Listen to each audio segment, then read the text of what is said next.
સંદેશ ન્યૂઝમાં આપનું સ્વાગત છે।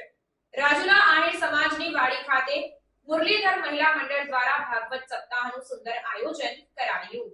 લોકોને ધર્મ પ્રત્યે આસ્થા જળવાઈ રહે અને સાચું જ્ઞાન પ્રાપ્ત થાય તેવા ઉત્તમ હેતુ સાથે રાજુલા આહિર સમાજની વાડી ખાતે મુરલીધર મહિલા મંડળ દ્વારા શ્રીમદ ભાગવત સપ્તાહનું સુંદર આયોજન કરવામાં આવ્યું, જેમાં ડોક્ટર સ્વામી વિમલાનંદજી મહારાજ દ્વારા વ્યાસપીઠ પર બિરાજી પોતાની સુમધુર વાણીથી સંગીતમય શૈલીમાં કથાનું રસપાન કરાવવામાં આવ્યું।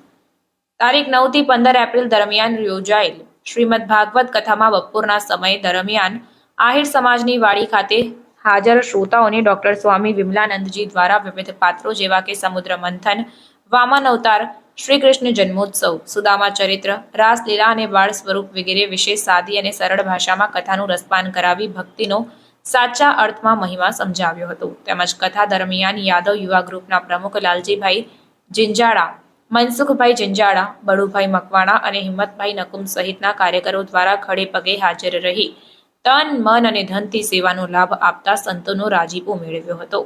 સામાજિક અને રાજકીય આગેવાનો તેમજ લોકોની હાજરીમાં કથામાં નામી અનામી કલાકારો દ્વારા સાંજના સમયે શ્રી હનુમાન ચાલીસા અને સંતવાણીનો લાભ આપતા હાજર શ્રોતાઓ દ્વારા તેમને વધાવી લઈ સુંદર રીતે 7મા દિવસે ભાગવત કથા પૂર્ણ થતા મુરલીધર મહિલા મંડળ દ્વારા તમામનો આભાર વ્યક્ત કરવામાં આવ્યો, જે લાલજીભાઈ જિંજાળાની યાદીમાં જણાવાયું।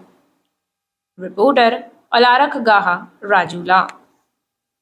પ્રાર્થના સંદેશ ન્યૂઝની તમામ લેટેસ્ટ અપડેટ્સ માટે ચેનલને હમણાં જ લાઇક, શેર અને સબસ્ક્રાઇબ કરો।